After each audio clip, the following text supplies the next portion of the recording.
Hello everyone, welcome back to my channel life with kiddo. আজকে কিডোর জন্য আমি পনিরের একটা স্ন্যাক্স বানাতে চলেছি। এটা কোনো দিন বানাইনি এমন বলবো না, এটা আগেও বানিয়েছি একবার। তো এটা আমার maybe second or third time হচ্ছে বানাচ্ছি। কিডোর জন্য প্রথমবার বানাচ্ছি এটা। তো প্রথমে দুধটাকে ভালো করে ঘন করে জাল দিয়ে নিতে হবে। তারপর তাতে 2 চামচ এই ছানা কাটানো পাউডারটা দিতে হবে। এমনি সময় যখন কিডোকে ছানা দিই তখন আমি লেবুর রস দিয়েই করি, কিন্তু লেবুর রস দিয়ে এটা ছানাটা কাটালে তো সেটা একটা লেবুর গন্ধ হয়ে যাবে পনিরে। তো সেই জন্য আমি এটাই দিয়েছি। তো এটা পনির ছানাটা তৈরি হয়ে গেল। এটা ওরকম একটা হলুদ টাইপের জলটা বেরিয়ে যাবে। তো ছানাটা কেটে গেলে তোমরা বুঝতেই পারবে। আমি এখানে 2 প্যাকেট দুধ ব্যবহার করেছি, বেশ ঘন দুধটা ছিল।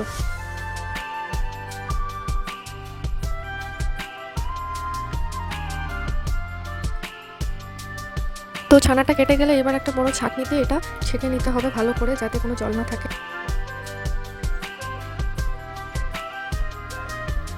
ছানাটা কেটে গেলে তারপরে এবারে ভালো করে এই ছানাটাকে পেস্ট করতে হবে।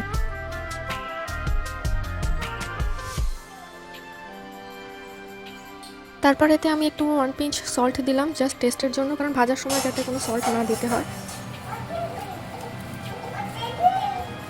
কি বাবা? বিঙ্গা পিস, আচ্ছা পিস দিচ্ছি।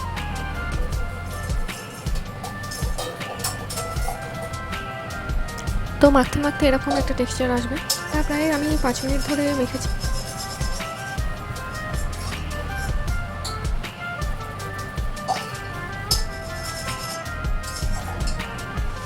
এতে আমি 1 চামচ আটা দিয়েছি, তোমরা ময়দাও দিতে পারো। তো এটা যেহেতু বাচ্চার খাবার সেই জন্য এটা হেলদি বানানোর জন্য আটা দিয়েছি, যাতে এটা বেশ আটো।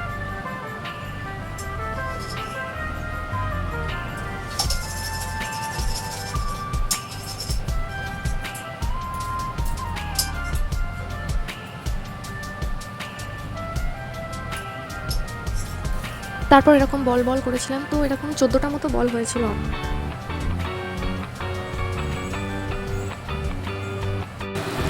তারপর যেমন কড়াই গরম হলে তেল দিয়ে, তারপর আমি সর্ষের তেলে ভেজেছি।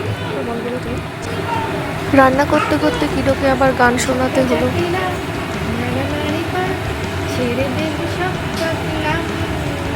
এবার আমি কিডোকে সার্ভ করলাম এটা।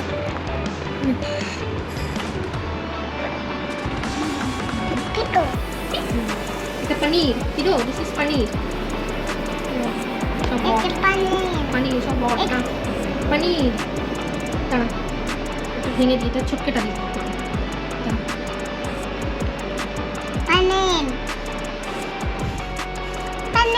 পনির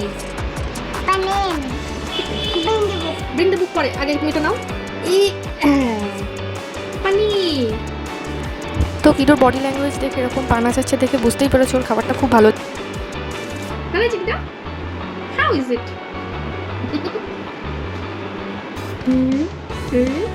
No, no, no, no.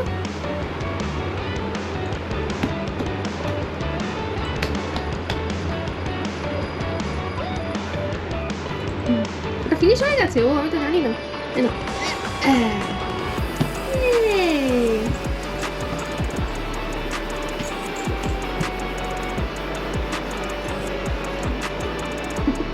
বুক পড়বি?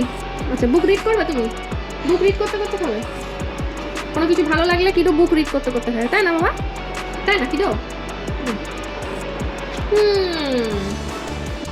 তারপর এই পনিরটা দিয়ে আমরা একটু ঝোল বানিয়েছিলাম হালকা। তো এরকমও বানাতে পারো। ভিডিওটি ভালো লাগলে অবশ্যই কমেন্ট করবেন। Thank you.